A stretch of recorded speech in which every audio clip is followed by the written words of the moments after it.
নগাঁও ডাকাতিকাণ্ডে রহস্যভেদ, মূল চক্রের প্রধানসহ গ্রেফতার 2, আরও 3 পলাতক, তল্লাশি জারি।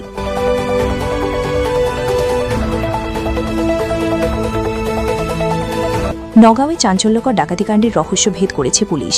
এই ঘটনাকে ঘিরে সংবাদমেলায় বিস্তারিত জানালেন জেলার জ্যেষ্ঠ police super Parthapratim Das. Police জানায়, এই ডাকাতিকাণ্ডে জড়িত 2 অভিযুক্তকে গ্রেফতার করা হয়েছে। ধৃতদের কাছ থেকে প্রায় 45,000 টাকা উদ্ধার করা হয়েছে। গ্রেফতার হওয়া মূল অভিযুক্ত উমর আলী, যিনি এই ডাকাতির মূল চক্রের নেতৃত্বে ছিলেন। তার সঙ্গে মিন্টু হোসেন নামের আরও এক অভিযুক্তকেও আটক করেছে পুলিশ। এদিকে এখনও পর্যন্ত এই চক্রের আরও 3 সদস্য পলাতক রয়েছে। তাদের খুঁজে জোর তল্লাশি চালাচ্ছে পুলিশ। পুলিশ সূত্রে জানা গেছে, ধৃত উমর আলী এর আগেও একাধিক ডাকাতির ঘটনার সঙ্গে জড়িত ছিল। এমনকি শোনিতপুর জেলাতেও তার বিরুদ্ধে ডাকাতির অভিযোগ রয়েছে। এই ঘটনায় এলাকার মানুষের মধ্যে স্বস্তি ফিরলেও পলাতক অভিযুক্তদের দ্রুত গ্রেফতারের দাবি উঠেছে বিভিন্ন মহল থেকে।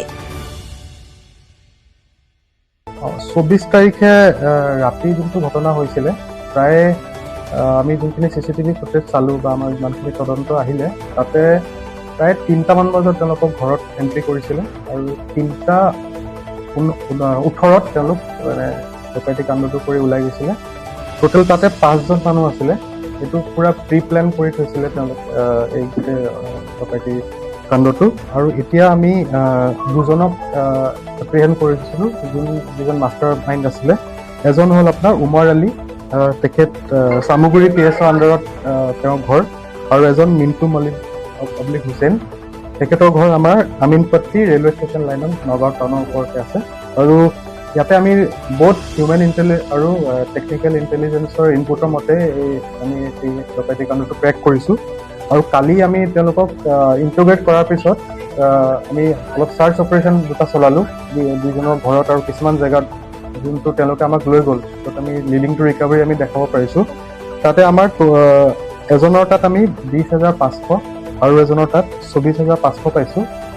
চিন্স ইয়াতে যোনটো কমপ্লেইনেণ্টে যোনটো আমাক FIR দিছিলে, তাৰ মতে এৰাউণ্ড 1.5 লাখ টকা চুৰি মানে তেওঁলোকৰ ঘৰৰ পৰা নিয়া বুলি কৈছিলে। ত' চিন্স এই ডকাইতি কাণ্ডটোত 5জন আমি ধৰি থৈছোঁ এতিয়ালৈকে, যোনটো কেমেৰাটো আহিছে। ত' ইয়াত আৰু ৰিকভাৰী বাকী আছে। কেছ ইমানখিনি আমাৰ হৈছে। টোটেল আপোনাৰ 45,000 এতিয়ালৈকে আমাৰ ৰিকভাৰ হৈছে।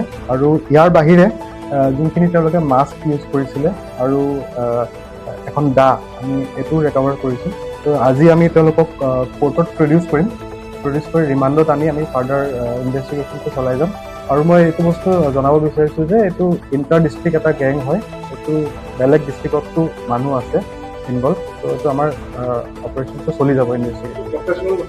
প্ৰফেশ্যনেল ডকাইত ইয়াৰ ভিতৰত যোনজন উমৰ আলী আছে, তেওঁলোকে অলৰেডি শোণিতপুৰ ডিষ্ট্ৰিক্টত এটা ডকাইতি কাণ্ড কেইমাহমান আগত কৰি থৈছিলে, তেওঁলোক জেলতে আছিলে।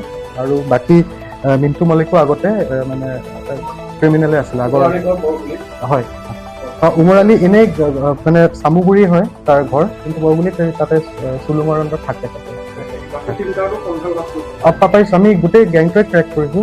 যোনটো মই আপোনাক ক'লোঁ, আমাৰ human intelligence as well as technical তোমাৰ যোনখিনি আছে, এই 2টা মিলাই পেলাই আমি এইটো ট্ৰেক কৰিছোঁ। CCTV ফুটেজত বহুতখিনি আমাক হেল্প হৈছে, কোনটো টাইমত তেওঁলোক ওলাই গৈছে, কোন পিনৰ পৰা গৈছে, এইখিনি পাৰি পেলাই আমি বস্তুখিনি আমি ট্ৰেক কৰিছোঁ।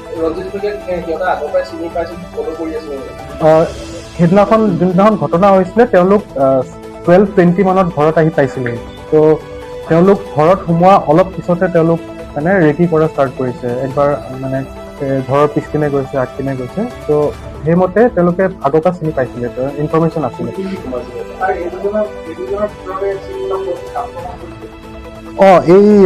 সেইটো একজেক্টলি আমি ভিতৰৰখিনি আৰু অকণমান তদন্ত কৰিব লাগিব। 5জনেই ভিতৰত সোমাইছিলে। ত' একজেক্ট কোনজনে কৰিছিলে এইটো এতিয়ালৈকে পুৰা ক্লিয়াৰ হোৱা নাই। হয়, তেখেত কোমাত আছে বুলি আমি খবৰ পাইছোঁ। আমি ফেমিলি মেম্বাৰৰ লগত আমি কথা পাইছোঁ, আৰু হাজবেণ্ডজন আউট অফ ডেঞ্জাৰ আছে। তেওঁলোকে দিছে এইটো FIR। সেইখিনি আমি এইটো বেলেগ এটা আমি এইটো আমাৰ ইনভেষ্টিগেশ্যন সেইটো লাইনতো চলি আছে, সেইখিনিও আমাৰ ৰিকভাৰ হ'ব।